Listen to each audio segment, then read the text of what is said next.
So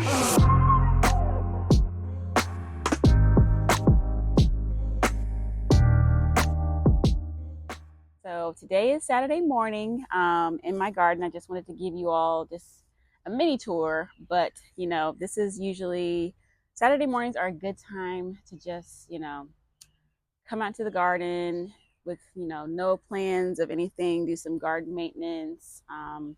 It's quiet, it's cooler, especially during the summertime. I like to come out to the garden in the morning time because it's just a lot cooler. Like it's 9:30. It's actually a little later. I got started a little earlier, but started recording at 9:30, but it's already starting to get a little warm. So this is just a good time to come out in the garden because it's, the weather's cooler, but also because it's just quiet. Like you hear the birds chirping. Hear that? Yeah. Beautiful sounds just of nature and just silence. I live in a city, so sirens are less frequent in the morning time. But yeah, I just wanted to give you all just a little quick tour, show you all my daily morning, my Saturday morning ritual in the garden. Today I'm going to be doing some pest inspection of my plants as things are starting to take off more and the pests are out. They're here now. They're fully, out of hibernation and they're here. So I'm doing some pest inspection and management. Fertilizing. This is my fertilizing week for some of my nitrogen loving plants, and also doing some harvesting of some vegetables if there are any.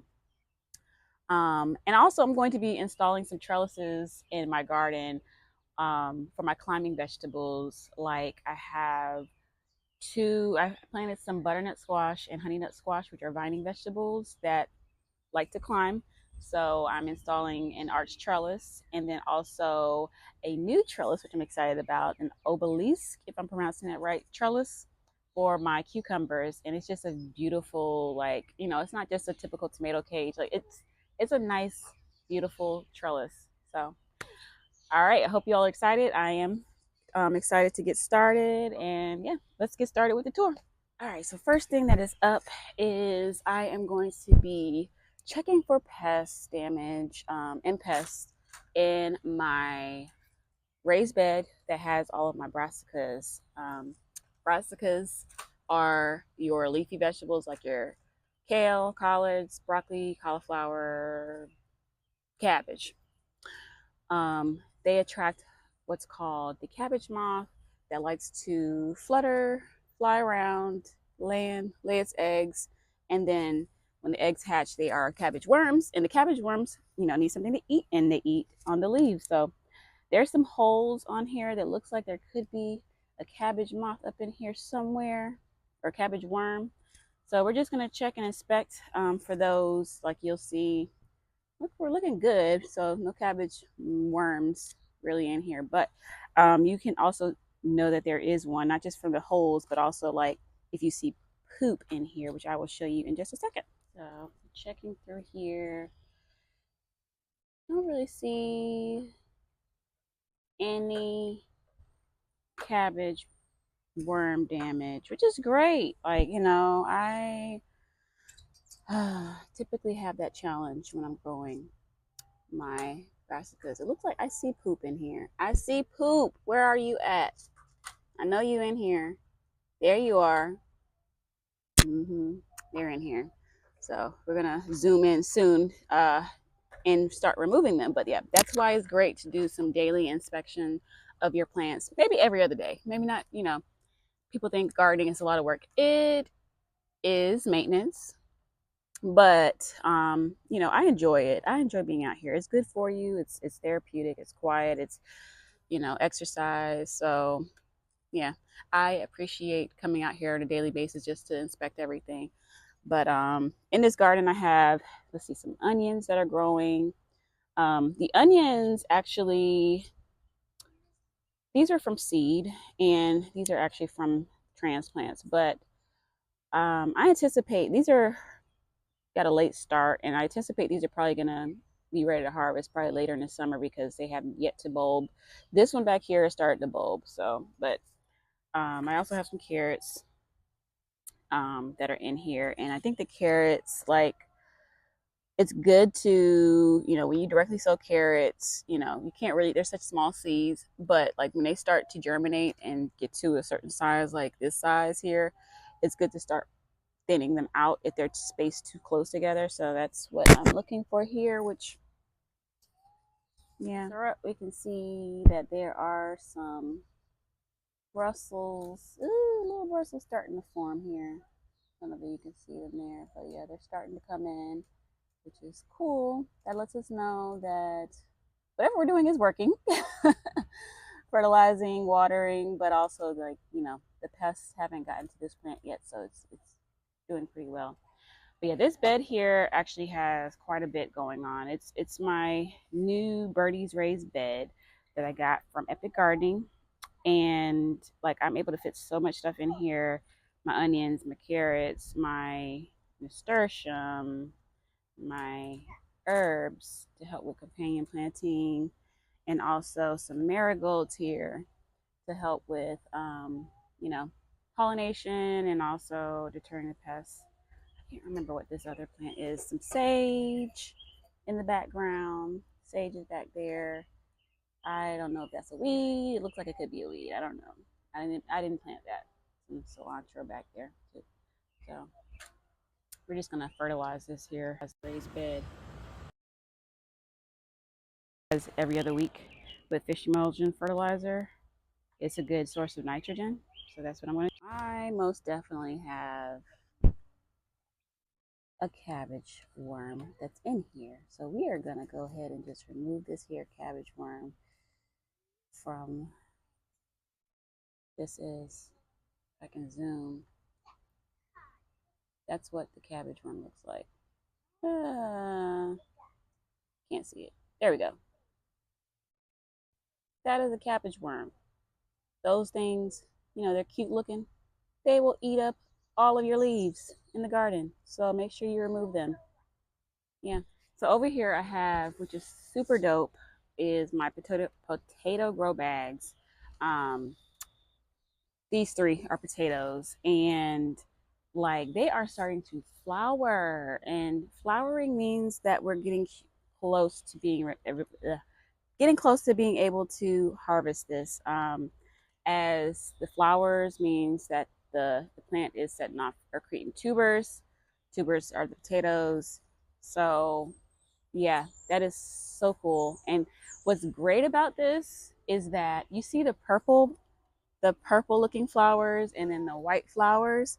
These are the different types of potatoes that I have. So the purple is the purple potatoes. I forgot, Purple Majesty, Blue Majesty, Purple Majesty, purple potatoes. And look at, they have purple flowers. That is so beautiful. Look how beautiful these potato flowers are.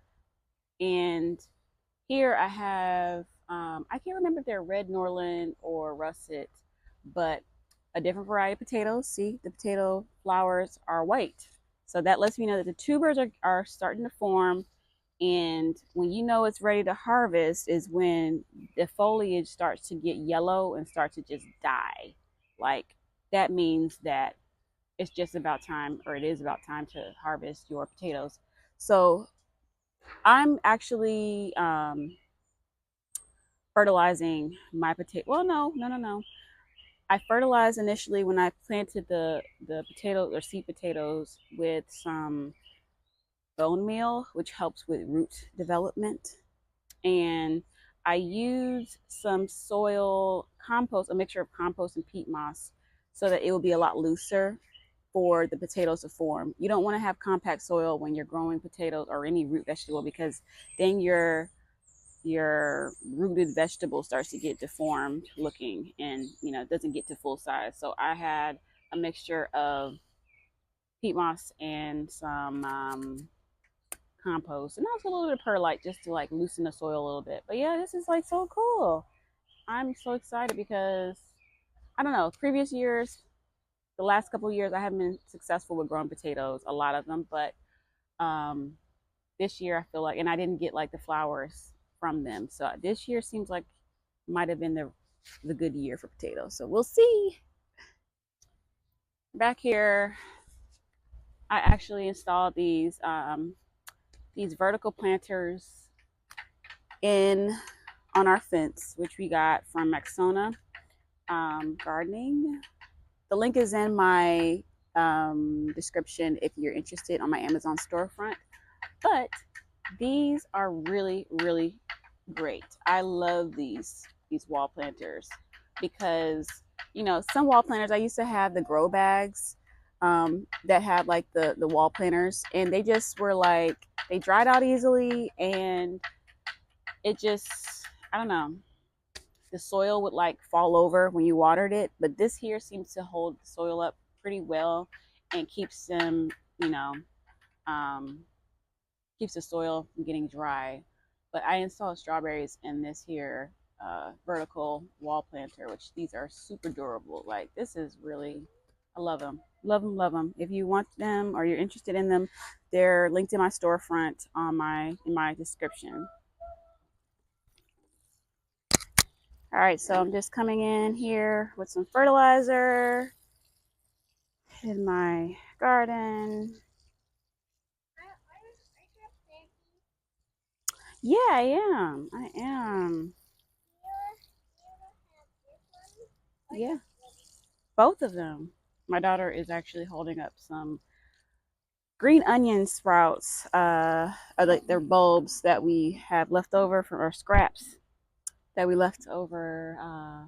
My husband's making potato salad right now for cookout season. So we're gonna plant those into the ground so that they can form some more green onions.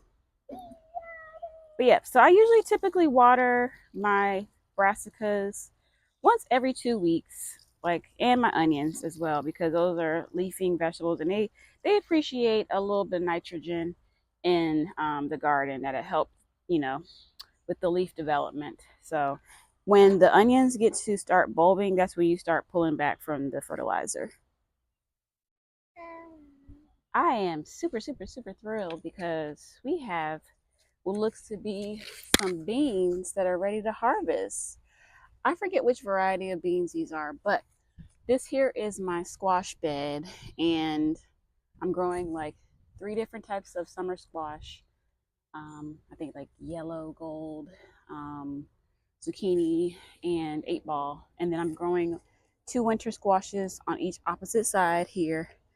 Uh, Spaghetti is going to be on over here, and the butternut squash is going to come from over here. These are, I think the variety is called Triumph de Farci. They're a bush snap bean, but they're growing in, and I love how they're like falling over the raised bed and not competing for space with the squash. But squash and beans are companion plants.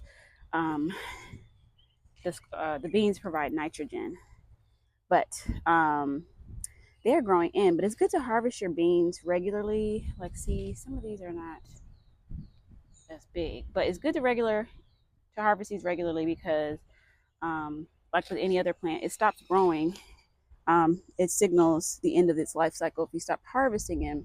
So I'm trying to find a bean that looks like it's ready, or maybe this is how they're supposed to look. These skinny looking French style green beans, which we're just gonna harvest these. Why not? Um, I had some other ones in here that I harvested earlier. Yeah, that's about the size here. But yeah, it's good to harvest your beans regularly to promote growth. And I'm also sowing some more of these beans here because, like, I would like to have a continuous harvest of beans.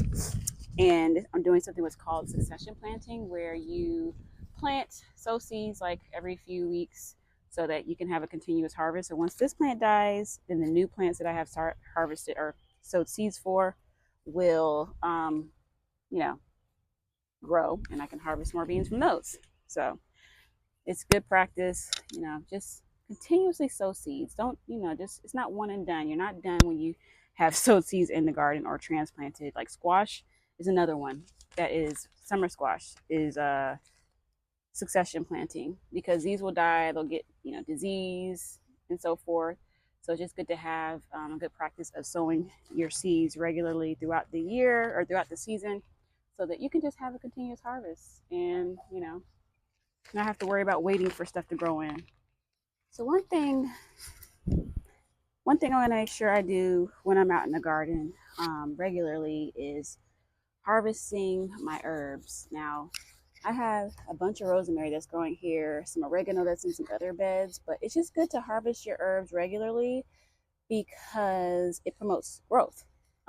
These are perennial, so these have been growing all through winter. This is like the second year that I've had this rosemary here.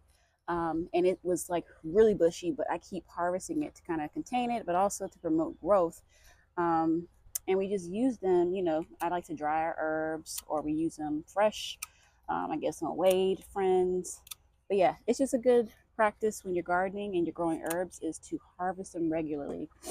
And, I typically, yeah, I haven't had any issues with how I cut these. There's just a certain way that you prune. I haven't really had, um, I just prune the branches and there's new growth that comes from the branch.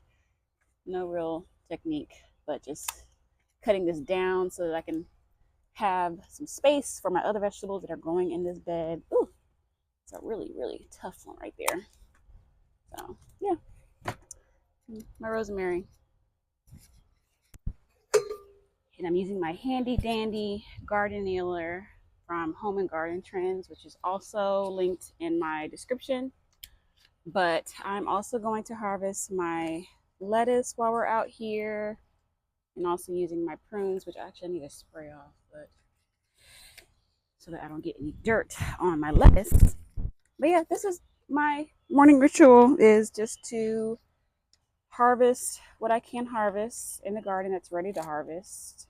Check on my herbs regularly to see if they need to be harvested. Nice looking lettuce. Look at that. This is romaine. Beautiful, beautiful, beautiful. Um, check for pests and remove pests and also fertilize if needed. I'm gonna harvest some more lettuce I got over here. I don't know, this might be the last round because it's getting a little hot. Lettuce likes to grow in cooler weather. So let's see, we got some, yeah, this is starting to bolt. And this is how you know your lettuce is starting to bolt when it starts to get really tall like that. That means that it's starting to end, flower, and that's the end of its life cycle. So we want to go ahead and harvest that too. So we got lettuce over here. For these, I don't typically use the cut and come again method, which is where you harvest the outer leaves because, I mean, they're already flowering, so it's no point. You could salvage it, but this is probably not worth salvaging. I'll just plant some more lettuce in a cooler place in our garden so that we can harvest some later on in the summer. I already started some lettuce seeds too, so hopefully we can have a continuous harvest of that as well.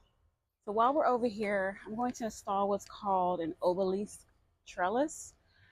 That basically, it's just a really, it has usually like this little pointy top at the tip, but it's just a pretty looking trellis. I got this off of Amazon, also linked in my Amazon storefront. But I've always wanted one of these. Like they're just so aesthetically just, I don't know, they set off your garden.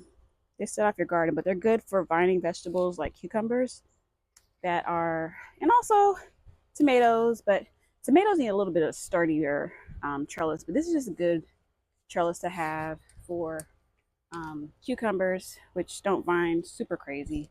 Well, depending on what kind you get, but I have two cucumber plants that are right here, so I'm just going to put this here. I'm thinking of doing maybe two. I have another one that maybe I'll put on the other side that can just be the other cucumber, so I know the difference between the two. So I'm just going to just dig in the soil and put it right there. See, it's just like, it's a pretty looking trellis. Like it's sturdy, very sturdy from what I'm seeing so far. And when the vegetable grows, it's going to vine up, which is already starting to vine. I can see some flowers coming, which is a sign that some cucumbers are going to come when they're pollinated. So I'm just going to just trellis it up circularly, up, up, up, up, up, up. And we'll have some cucumbers that we can harvest from here. And like I said, I have a second trellis for the other cucumber, which I'm going to put on this side here. this is missing one of the little circles. I'm gonna probably contact the company. They probably just forgot to include it, but it should have another little circular thing there. But yeah, I'm just gonna have my other cucumber just trellis up on this side here, uh, so I can just distinguish between the two varieties that I have. I think I have like a Marklemore and a space saving cucumber that I have planted. As I'm looking at it, I feel like I need to move that one closer over to this trellis, which I'm probably gonna do. Yeah, so I'm just gonna dig this here.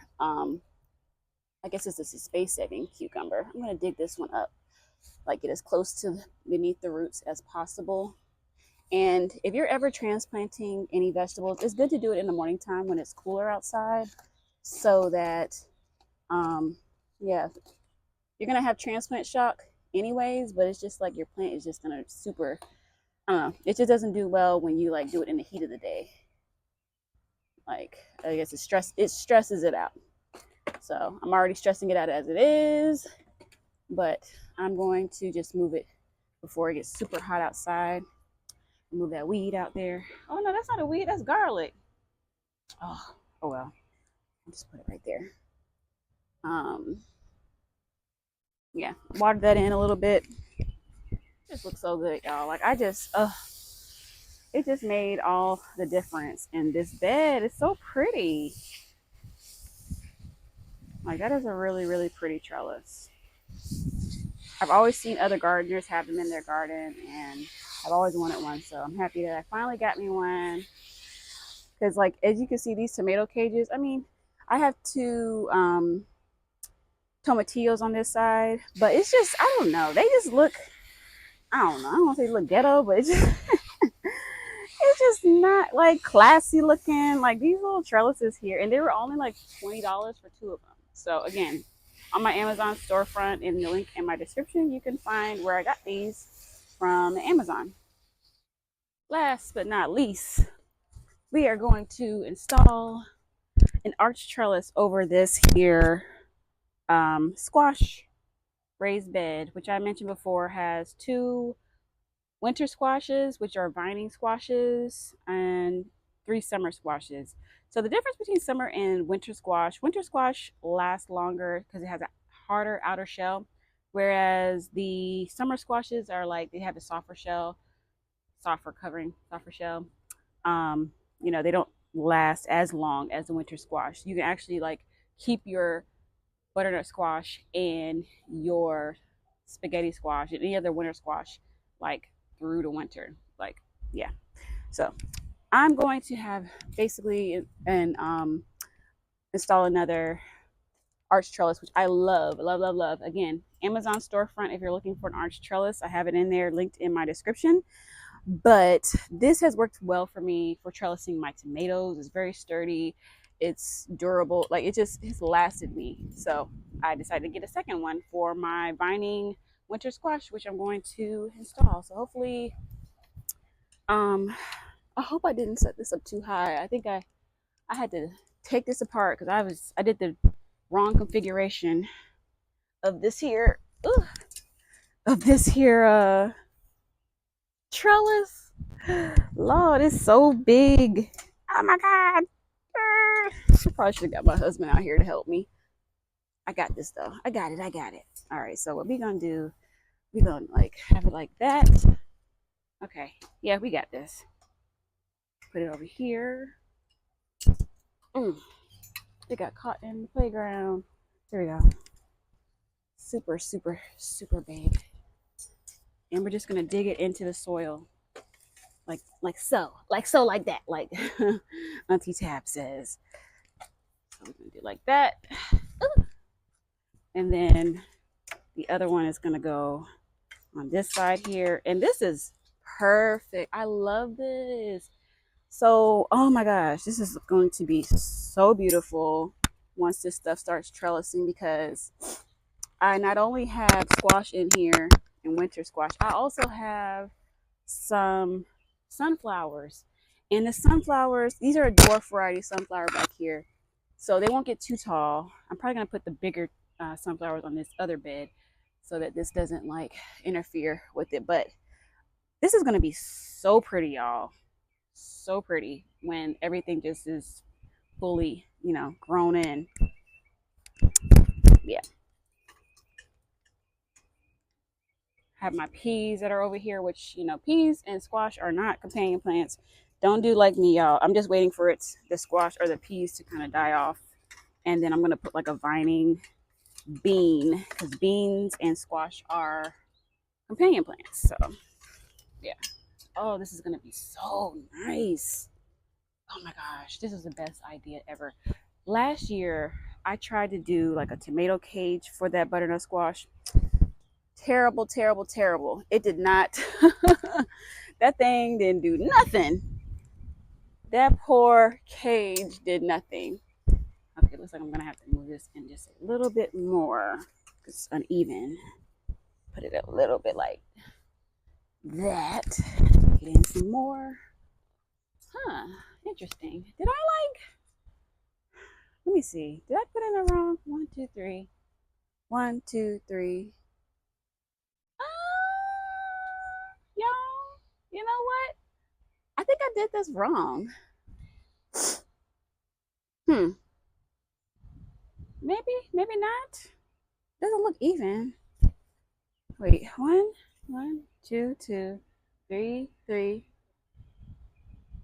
4. Yeah. Yeah, I probably need to. Hmm. Hmm. Hmm. Hmm. Hmm. Do I need to? You know what?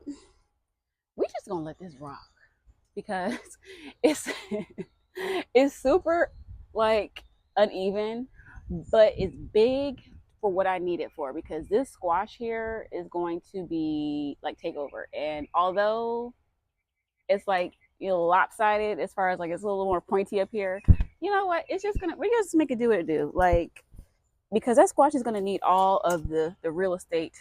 I mean, I have another piece of um rod, but I don't even feel like doing this again, taking it apart. I'm just gonna leave it as is. Y'all just gonna have to see a lopsided looking arch trellis in my videos. I mean, it's gonna do the job, but hey, it's gonna do the job. I don't know. That looks a little weird. Mm, no, I'm probably gonna come back another day and fix this. You know what? Screw it. But y'all get the idea. Basically, I'm gonna have an arch trellis right here so that I can vine up the winter squash. Man, I wonder what I did. Interesting. Okay. All right, so we just finished our Saturday morning gardening ritual, where I took you all along on my journey as far as like what I do usually on Saturdays, which is fertilize when it's time to fertilize my leafy vegetables, checking for pests, you know, pest management, and also harvesting some vegetables and herbs, and installing any type of equipment you need for your garden to succeed. Oh, that's a beautiful big bumblebee. But um yeah, lots happening here. I'm probably gonna have to come back and fix my trellis. Ugh, like that took me so long, but it's worth it. It'll be worth it because it's going to be really, really beautiful when everything grows in. So I hope you all enjoyed my tour, my mini tour, and just, following along to see what I do in my backyard, my urban space, my urban garden in Washington, D.C. So I hope to see you all next time, and happy gardening.